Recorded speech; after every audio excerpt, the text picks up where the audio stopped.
Olá, tudo bem? Começa agora mais um programa Cidadania na TV Senado. Eu sou o Sérgio e hoje falaremos sobre mobilidade sustentável. Mais especificamente sobre o crescimento do número de carros elétricos e híbridos no Brasil e como isso pode beneficiar o país e você, cidadão. Para conversar conosco, temos a participação de Evandro Bussi, advogado e presidente da Única, União da Indústria de Cana-de-Açúcar e Bioenergia. Bem-vindo, Evandro. Muito obrigado, Sérgio. É um prazer estar com você aqui na TV Senado.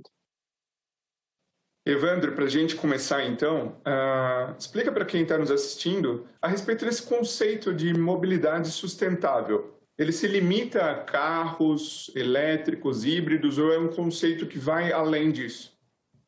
Hoje, quando a gente fala de mobilidade sustentável, nós podemos entender isso num processo mais amplo, né, numa terminologia mais ampla, que seria, aqui envolve basicamente poluentes locais, esses que podem causar danos à saúde humana, e de um modo especial às emissões com efeitos globais, ou seja, as emissões de CO2 equivalente, ou do próprio CO2, ou de gases que sejam equivalentes, causadores de efeito estufa, consequentemente de aquecimento global e, por fim, de mudanças climáticas. A mobilidade sustentável é o inverso disso, ou seja, podemos nos mover, mas com uma energia de baixo carbono, uma energia com baixa emissão de CO2.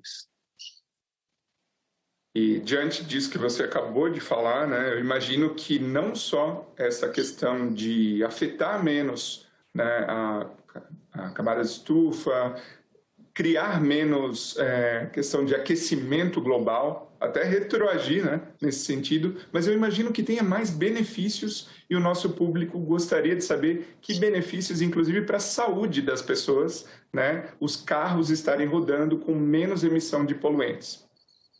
Bom, aí quando a gente está falando de poluentes locais, né, isso mostra uma coisa muito interessante. Por exemplo, São Paulo, na sua região metropolitana, é uma megalópole, cerca de 20 milhões de habitantes vivem ali. Nós temos limitações importantes ainda do transporte coletivo, então as pessoas ainda usam muito carro para se locomoverem, e não obstante isso, São Paulo está ali na posição 1779 entre as mais poluídas do mundo. Enquanto, por exemplo, Nova Delhi é a cidade mais poluída do mundo, São Paulo está lá no número 1779, com índices muito próximos daqueles pedidos pela Organização Mundial da Saúde. Uma parte importante disso se dá pela tecnologia da indústria automotiva, e um outro fator muito relevante lá é o largo uso do etanol. Usa-se muito etanol em São Paulo, e nessa substituição do combustível fóssil pelo biocombustível, a gente tem uma importante redução de alguns poluentes. Essa redução vai a zero, na verdade, de poluentes causadores de inúmeras doenças do aparelho respiratório, cardiovascular e várias outras situações semelhantes. Agora, conta pra gente como que funciona o abastecimento desse carro híbrido ou elétrico. A gente sabe que tem estações, né, de abastecimento, tal plug-in, no caso de carros híbridos com esse plug-in, né, com esse carregamento por estações. E também tem o híbrido que depende apenas dele, né, uma questão de mecânica que ele mesmo gera eletricidade ali para abastecer o veículo. Como que funciona o abastecimento? Aí é uma coisa interessante. Nós temos duas coisas importantes que precisam ser levadas em conta nesse tema. O primeiro é aonde a gente quer chegar, qual a entrega que nós queremos oferecer à sociedade, ao meio ambiente nesse ponto. E segundo, quais as rotas tecnológicas para fazermos isso. Então, a gente quer diminuir poluentes locais cada vez mais e a gente quer, essa é a grande demanda atual, reduzir as emissões de gases causadores de efeito estufa. Para isso, a gente vai ter que contar com várias rotas. A eletrificação é uma delas.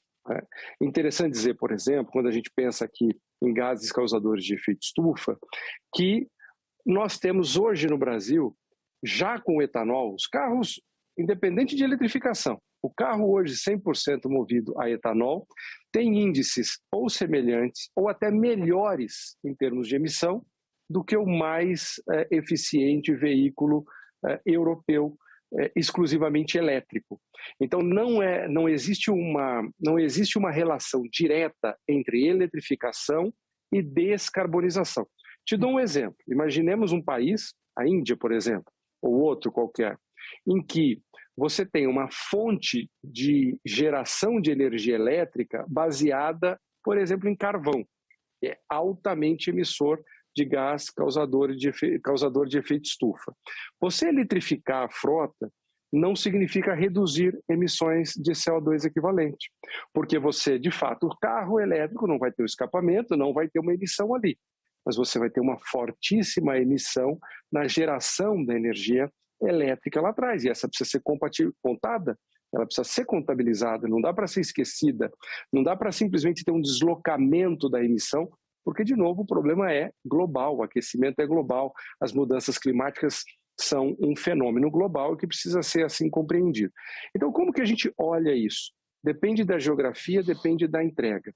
No caso do Brasil, portanto, a gente já tem hoje o etanol como uma fonte energética de baixo carbono, de baixa emissão de CO2 equivalente, fazendo um grande papel. Quando a gente pega e transforma isso num modelo híbrido, usando ao mesmo tempo etanol e usando a eletrificação, ou seja, eu ganho um pouco de eficiência no motor e tenho, por outro lado, um combustível que é de baixa intensidade de carbono, como a gente diz. Ele emite pouco para a energia que gera. Então, esse carro hoje, chamado híbrido flex, é um carro que já roda nas ruas brasileiras e ele vai contribuir muito para reduzir a emissão. Hoje, ela, em média, é o carro mais limpo do mundo em termos de emissões de gases causadores de efeito estufa. Outra rota que é interessante, que vai ter o seu papel, é a do carro plug-in. Mas esse depende de um ponto importante. Eu tenho que olhar qual é a fonte de geração da energia elétrica, porque, de novo, eu eletrificar, tendo energia elétrica a partir de uma fonte fóssil com alta intensidade de carbono, ou seja, com muita emissão, não vai resolver o problema, vai simplesmente transferi-lo e assim por diante. Então, hoje, qual é a grande, digamos assim, o grande ativo que nós temos no Brasil? Uma fonte energética no etanol de baixa intensidade de carbono. Acredito que muitos que estão nos assistindo possuem veículos flex, né? Gasolina e etanol. E muita gente provavelmente já comentou com amigos, familiares, poxa, quando vale mais a pena eu ir para o posto de gasolina e abastecer com álcool, com etanol ou com a gasolina? E tem teorias, regras, né, sobre isso para o consumidor saber quando é mais vantajoso optar pelo etanol. Você poderia explicar para a gente se existe essa regrinha e qual que é o limite?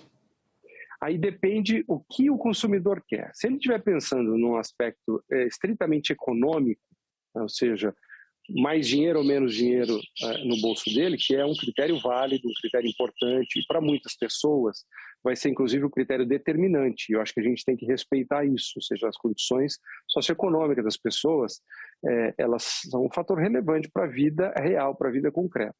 Aí nós temos uma questão da chamada intensidade energética. O etanol tem uma intensidade energética um pouco menor do que o da gasolina. Então, é o famoso 70%, ou seja, em regra, o etanol tem uma intensidade energética que é de 70% em comparação com a gasolina. Então, teoricamente, o preço do etanol não poderia estar mais do que 70%. Então, isso é usando um critério estritamente financeiro, né? De novo, não venho aqui para desprezá-lo, porque isso muitas vezes é determinante para a vida concreta, a vida real das pessoas. Agora, quando eu olho o aspecto ambiental desse processo, aí essa conta muda muito, porque aí o etanol tem emissões que chegam a ser 90% menores do que a da gasolina. Então, aquele que quer ainda que isso custe um pouco mais. Em geral, não custa muito a mais. Nós tínhamos uma conta aqui do Distrito Federal e de outras capitais, que isso representa um percentual, um acréscimo às vezes, muito menor, muito pequeno, em relação ao gasto total de combustível no ano, por mais que nesse momento a gente viva aí por conta da guerra na Ucrânia e pós-Covid, preços desafiadores para o petróleo e, consequentemente, para todos os combustíveis, mas percentualmente não é um incremento tão grande. Agora, se ele pode fazer isso, se as condições socioeconômicas dele permitem ele abastecer com etanol, ele está zerando material particulado, praticamente, que é cancerígeno e traz inúmeros danos à saúde humana. E se ele tem um compromisso com a descarbonização, com evitar o aquecimento global e mudanças climáticas, o etanol vai estar reduzindo até 90% das emissões de CO2 equivalente. Já está me convencendo aqui. Na próxima eu vou lembrar disso. Evandro, conta pra gente o seguinte. Hoje, voltando um pouquinho para as outras rotas tecnológicas que você usou esse termo, né? Caminhos para se alcançar uma melhor condição de mobilidade sustentável. Falando do carro elétrico e do carro híbrido, dá para afirmar hoje em dia que pelo preço desses veículos já é mais vantajoso, em termos até de pensar em sustentabilidade, mas também no sentido econômico, é mais vantajoso para o consumidor. Vou trocar de carro, vou buscar um carro híbrido, vou buscar um carro até elétrico, ou ainda pela condição de infraestrutura do país e preço dos veículos não seria um momento ainda de vantajosidade? Bom, isso é uma questão que depende muito do uso que a pessoa vai fazer desse automóvel e de um processo. E essa questão da eletrificação plug-in, ou seja, o carro que você põe na tomada para abastecer uma bateria grande, uma bateria que, inclusive, você tem que levar em conta o nível de emissão para a sua produção e para o seu descarte, porque, em geral, os materiais de que são feitos as baterias, eles têm uma pegada de carbono, ou seja, um nível de emissão para a energia que ela vai gerar, ainda muito alto e sem grandes perspectivas de alteração. Então, e o desafio, portanto, ao lado disso, ao lado desse, é que você tem que mudar a infraestrutura. A empresa de pesquisa energética, a EPE, que é vinculada ao Ministério de Minas e Energia, fez um cálculo de que, digamos que a gente acabasse amanhã com a estrutura de abastecimento líquido no Brasil e fosse toda para eletrificação.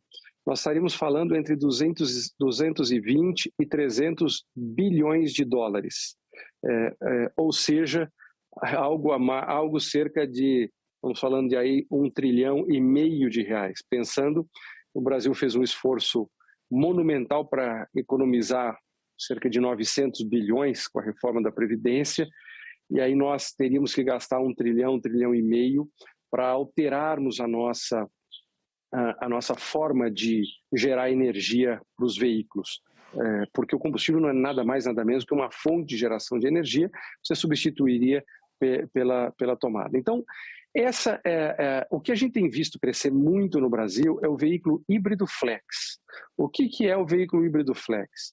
Ele tem um motor a combustão que permite o abastecimento com 100% de etanol, de um lado, e por outro lado ele tem um motor elétrico com uma bateria pequena, não é uma bateria tão grande, uma bateria que vai sendo, no fundo, alimentada pela própria dinâmica mecânica do veículo, especialmente nas frenagens, né?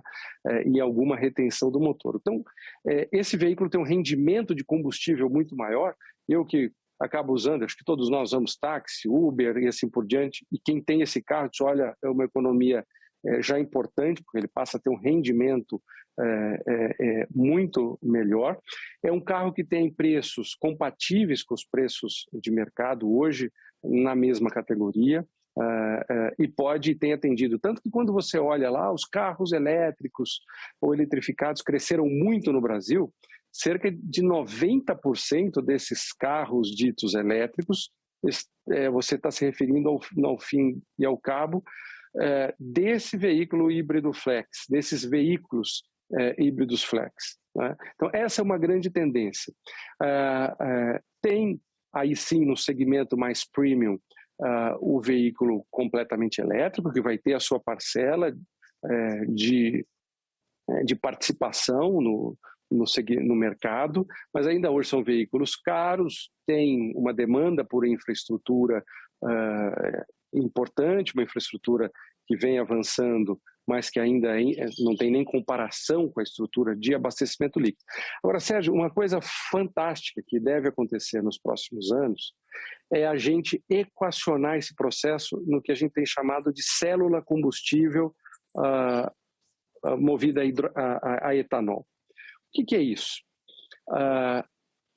Você vai ter o motor elétrico, ele é mais eficiente do que o motor a combustão. Isso é um dado. Número 2, a fonte de energia, como eu disse, para o motor elétrico, ela tem que ser levada em conta. E terceiro, essa questão da infraestrutura. A célula combustível, ela resolve esses 3 pontos. Você tem um carro elétrico, mas ao invés de eu gerar energia elétrica fora do carro e trazê-la por meio de uma tomada, eu gero a energia elétrica dentro do carro. E aí com o etanol. Por quê?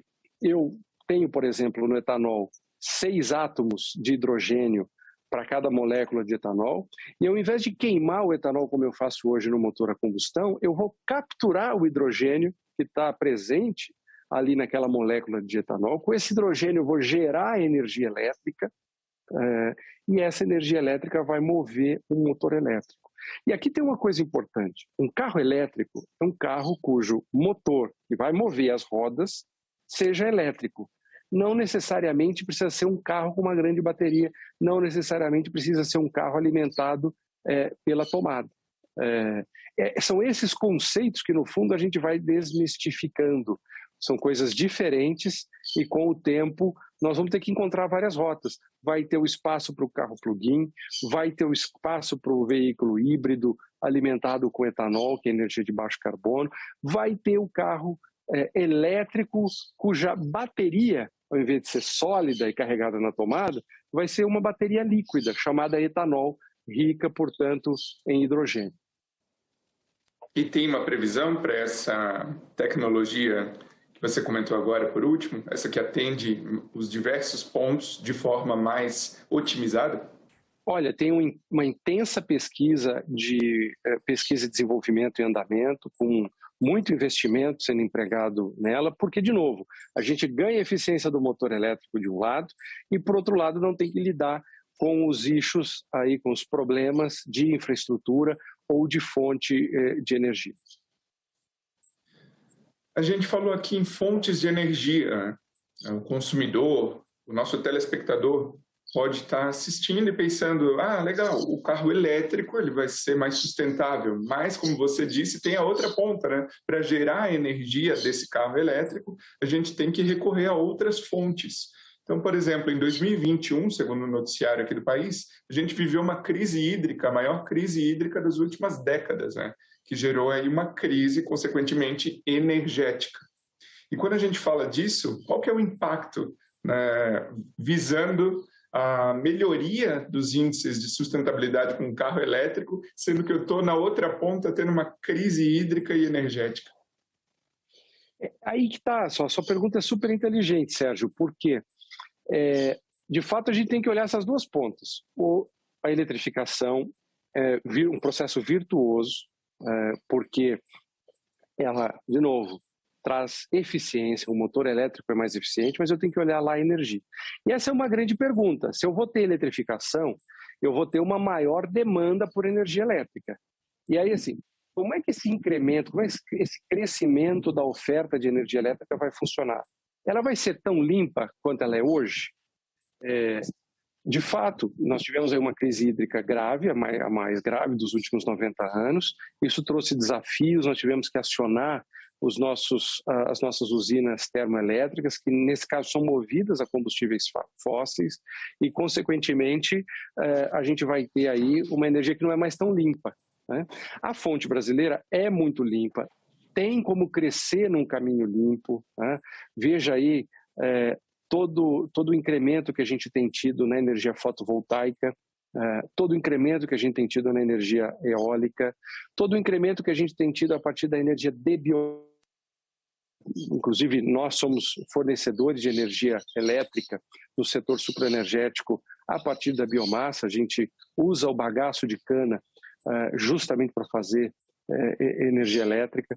Então, são essas coisas que precisam ser temperadas, né? E o Brasil é um caso raro, mas quando a gente olha para determinados países que têm uma forte dependência de combustíveis fósseis para fazer energia elétrica, a eletrificação, às vezes, não contribui para esse processo. A gente tem casos em que um veículo elétrico, não estou dizendo que seja regra, mas existem alguns países em que um veículo elétrico plug-in, usando uma energia feita, por exemplo, a partir de carvão, ele é mais poluente, ele tem mais emissões de CO2 equivalente do que o carro a gasolina, por exemplo.